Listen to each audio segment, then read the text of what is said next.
Students, अभी हम जो डिस्कशन करेंगे वो है जो बैक्टीरियल जो जेनेटिक रिकॉम्बिनेशन है उसमें जो कॉन्जुगेशन एक टाइप है। 3 टाइप के होते हैं जो बैक्टीरियल जेनेटिक रिकॉम्बिनेशन। एक तो होता है ट्रांसफॉर्मेशन, ट्रांसडक्शन एंड कॉन्जुगेशन। तो कॉन्जुगेशन है उसकी हम अभी स्टडी करेंगे क्या होता है कॉन्जुगेशन, बैक्टीरियल कॉन्जुगेशन। ये भी एक जेनेटिक रिकॉम्बिनेशन का टाइप होता है जिससे कि जेनेटिक मटेरियल होता है, जेनेटिक इन्फॉर्मेशन होती है, वो एक बैक्टीरिया दूसरी बैक्टीरिया में ट्रांसफर होती है। सबसे पहले किसने दिया था? सबसे पहले लीडरबर्ग टाटम 1946 में ये क्वेश्चन आया हुआ है।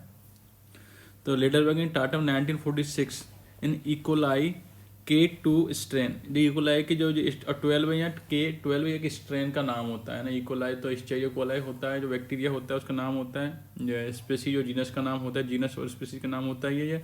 और 12 क्या होती है, इसकी स्ट्रेन होती है ना। तो इसमें किसने दिया था? लीडरबर्ग एंड टाटन ने दिया था 1946 में। अब क्या होता है कॉन्जुगेशन, जानना ही जरूरी है ना। कॉन्जुगेशन मतलब क्या होता है हमने बताया था, अलग अलग ट्रांसफॉर्मेशन होता है, ट्रांसडक्शन होता है, कॉन्जुगेशन होता है। तो कॉन्जुगेशन में क्या होता है, दोनों जो बैक्टीरिया है उनका अटैचमेंट जरूरी होता है, उनका टच और उनका मतलब कांटेक्ट में आना जरूरी होता है दोनों बैक्टीरिया। जैसे एक बैक्टीरिया इधर रहा, बैक्टीरिया ए, बैक्टीरिया बी।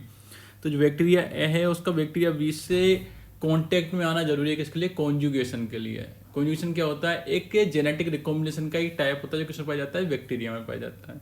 तो इसमें क्या होता है, जो बैक्टीरिया ए होता है वो बैक्टीरिया बी जो होता है उसके कांटेक्ट में आना बहुत जरूरी होता है। जब तक ये कांटेक्ट में नहीं आएगा तब तक कॉन्जुगेशन नहीं हो पाएगा। तो जो बैक्टीरिया ए है उसमें देखो जो प्लाज्मिड पाया जाता है, आपको पता है बैक्टीरिया में प्लाज्मिड पाया जाता है। प्लाज्मिड क्या होता है? एक्स्ट्रा क्रोमोसोमल डीएनए होता है। It's a kind of DNA, पर ये एक्स्ट्रा क्रोमोसोमल डीएनए होता है। एक्स्ट्रा क्रोमोसोमल डीएनए मतलब होता है कि जो ये तो नीचे वाला देखो जो बड़ा डीएनए है, ये बड़ा जो क्रोमोसोम है वो कौन सा है? बैक्टीरियल क्रोमोसोम है। तो इसमें जो डीएनए वो कौन सा होगा? बैक्टीरियल डीएनए होगा वो, है ना। जो क्रोमोसोमल डीएनए होगा, कैसा होगा वो? सॉरी, क्रोमोसोमल डीएनए होगा, क्रोमोसोमल डीएनए होगा। और जो ऊपर वाला है वो प्लाज्मिड है, ये उस डीएनए का पार्ट नहीं होता है।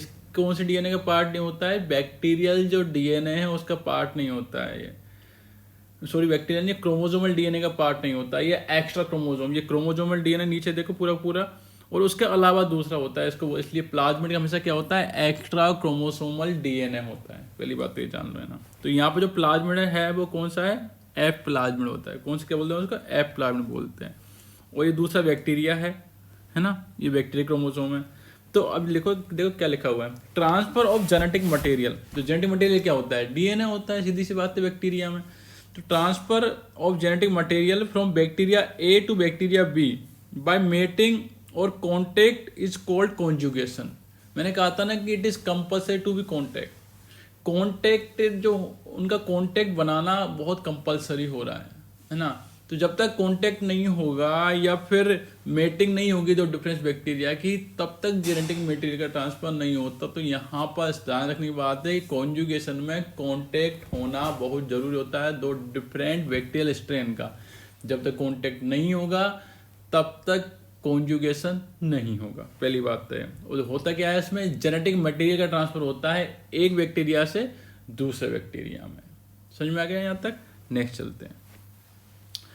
हु इज डोनर और हु इज रिसिपिएंट। तो हमने जब स्ट्रक्चर पढ़ी थी डीएनए के, सॉरी इस बैक्टीरिया की, तो हमने जाना था कि कोई एक तो पर्टिकुलर बैक्टीरिया स्ट्रेन होता है वो डोनर होता है, और एक होता है वो रेसिपिएंट होता है ना।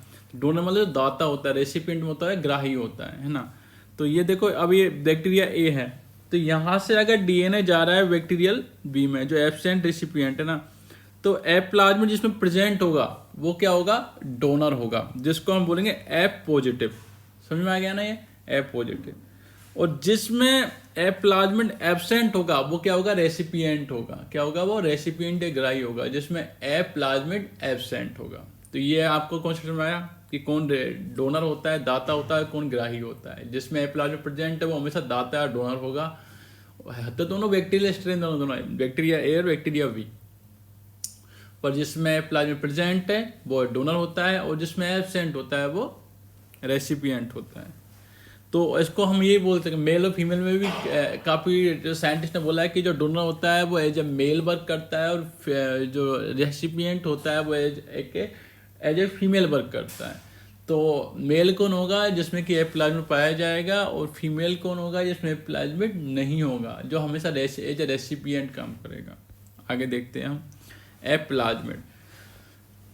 इसको एफ प्लाज्मिड मतलब फर्टिलिटी फैक्टर, सेक्स फैक्टर और ट्रांसफर फैक्टर। एफ प्लाज्मिड को हम क्या बोल सकते हैं, इसको हम फर्टिलिटी फैक्टर भी बोल सकते हैं। फर्टिलिटी फैक्टर मतलब इससे ही फर्टिलिटी आएगी दूसरे बैक्टीरिया में। दूसरा सेक्स फैक्टर भी बोल सकते हैं क्योंकि ये जेनेटिक इन्फॉर्मेशन ट्रांसफर करेगा। तीसरा बोल सकते हैं ट्रांसफर फैक्टर। ट्रांसफर फैक्टर क्योंकि ट्रांसफर को होता है इसलिए ट्रांसफर फैक्टर बोलते हैं, ट्रांसफर करता है ट्रांसफर फैक्टर। तो उसको तीन नाम से फर्टिलिटी फैक्टर, सेक्स फैक्टर और ट्रांसफर फैक्टर, ये आपको तीनों नाम याद रखने हैं। तीसरा देखो इस तरीके से, जैसे ये रेसिपिएंट सेल है एफ माइनस और ये एफ पॉजिटिव सेल है। देखो इस तरीके से ये बैक्टीरिया है। तो this F plasmid encodes for the sex pilus. तो जो एफ प्लाज्मिड होता है ये देखो यहाँ से ये सेक्स पाइलस बनती है। सेक्स पाइलस के थ्रू ही क्या होता है, इनका कांटेक्ट होता है एक दूसरे में, इसके थ्रू ही जेनेटिक मटेरियल का ट्रांसफर होता है। जब ऐसा नहीं कि दोनों बैक्टीरिया पूरी तरह से कांटेक्ट में आएंगे, नहीं, एक पर्टिकुलर आउटग्रोथ बनती है एक पर्टिकुलर बैक्टीरिया से, उसको बोलते हैं सेक्स पाइलस। उस सेक्स पाइलस के जरिए दूसरे बैक्टीरिया कांटेक्ट में आता है पर्टिकुलर बैक्टीरिया, और उसमें जेनेटिक मटेरियल ओब्लिक डीएनए का ट्रांसफर होता है। अब देखो नेक्स्ट क्या है, what happens during the conjugation. अब हम देखते हैं कॉन्जुगेशन के दरमियान होता क्या है ना, कॉन्जुगेशन के दरमियान होता है क्या है। तो जैसे कि ए पॉजिटिव बैक्टीरिया, सॉरी ए पॉजिटिव जो सेल है मतलब वो बैक्टीरिया जिसमें कि जो एज ए डोनर काम कर रहा है और जो एज ए मेल वर्क कर रहा है, उसमें देखो ये तो बड़ा वाला जो है ये कौन सा हो गया, क्रोमोजोमल डीएनए हो गया, है ना। और दूसरा कौन सा होता है बैक्टीरिया क्रोमोजोम, और दूसरा कौन सा एफ प्लाज्मिड है ना, इस तरीके से।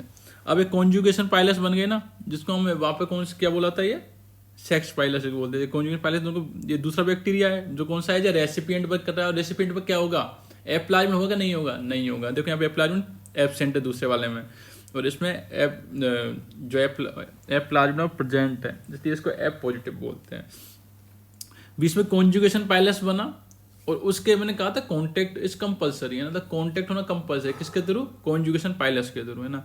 तो donor cell attached to the recipient cell with its pilus. Donor cell इधर वाली डोनर सेल हो गई, और जो इधर वाली हो गई वो कैसा रेसिपिएंट सेल हो गई, उससे किस अटैच हो रही है वो, इस pilus. The pilus draw the cell together. जो पाइलस होता है वो दोनों सेल्स को साथ साथ लाता है ना, कॉन्टेक्ट में ले पाइलस हो गया। पहला काम तो होता है सेक्स पाइलस बनना या कॉन्जुगेशन पाइलस का फॉर्मेशन होना, जिससे कि दोनों सेल एक साथ आ जाती हैं। दूसरा द सेल कॉन्टेक्ट बनाना था, तो सेल क्या होती है, धीमे धीमे वो पाइलस के जरिए एक दूसरे से वो कॉन्टेक्ट करती हैं, है ना। One strand of plasmid DNA transfer to. अब इंपॉर्टेंट बात यह है कि जो प्लाज्मिड डीएनए जो एफ प्लाज्मिड है उसे केवल सिंगल स्ट्रैंड, कौन सा, केवल और केवल सिंगल स्ट्रैंड ही ट्रांसफर होगा। ध्यान रखना ये एक प्रक्रिया होती है, काफी लंबी प्रक्रिया होती है। ये किस तरीके से न्यूक्लियोजेज एंजाइम होते हैं जो एक स्टैंड को कट कर देते हैं, केवल सिंगल स्टैंड का ही ट्रांसफर होता है हमेशा, किसमें, दूसरे बैक्टीरिया में। उसके बाद क्या होता है, recipient synthesize a complementary strand to become the F plus. अब देखो यहाँ पे एफ पॉजिटिव और एफ नेगेटिव जब मिलते हैं तो क्या बन जाते हैं, ये दूसरा भी क्या बन जाएगा फिर, एफ पॉजिटिव, क्योंकि इसमें ट्रांसफर क्या हो रहा है, एफ प्लाज्मिड। और हमने देखा था कि जिसमें एफ प्लाज्मिड का ट्रांसफर होगा वो जो जिसमें एफ प्लाज्मिड पाया जाएगा वो एफ पॉजिटिव हो जाएगा। तो यहाँ पे देखो सिंगल स्टैंड जा रही है, अब गई तो सिंगल स्टैंड, पर सिंगल स्टैंड तो भाई काम करेगी नहीं, तो डबल स्टैंड होना जरूरी है। तो इसमें क्या होता है, the recipient synthesize a complementary strand. Complementary strand क्या होती है, एक पर्टिकुलर, आपने पढ़ा होगा जो आप जो भी क्या बोलते हैं उसे रेप्लिकेशन पढ़ा होगा, जिसको प्रतिलिपिकरण शायद हिंदी में बोलते हैं। तो जो रेप्लिकेशन है उसमें क्या होता है, एक स्टैंड होती है, उसके दूसरी उसकी कॉम्प्लीमेंट्री स्टैंड जनरेट होती है। तो सेम यहाँ पे होगा, जैसे सिंगल स्टैंड तो गई इधर से इस बैक्टीरिया में, जो वैसे बैक्टीरिया में अंदर जाएगी तो उसकी कॉम्प्लीमेंट्री स्टैंड यहाँ बनती चली जाएगी, और यहाँ पे भी फिर डबल स्टैंडर्ड एफ प्लाज्मिड हो जाएगा। तो पहले जो एफ नेगेटिव था जिसमें कि एफ प्लाज्मिड एब्सेंट था, अब उससे क्या हुआ, जो डोनर बैक्टीरिया से एफ प्लाज्मिड आ गया उसमें, है ना, रेसिपिएंट में, तो वो भी कैसे चेंज हो गया, एफ पॉजिटिव में। तो ये होता है एफ प्लस और एफ माइनस सेल का कॉन्जुगेशन किस तरीके से होता है।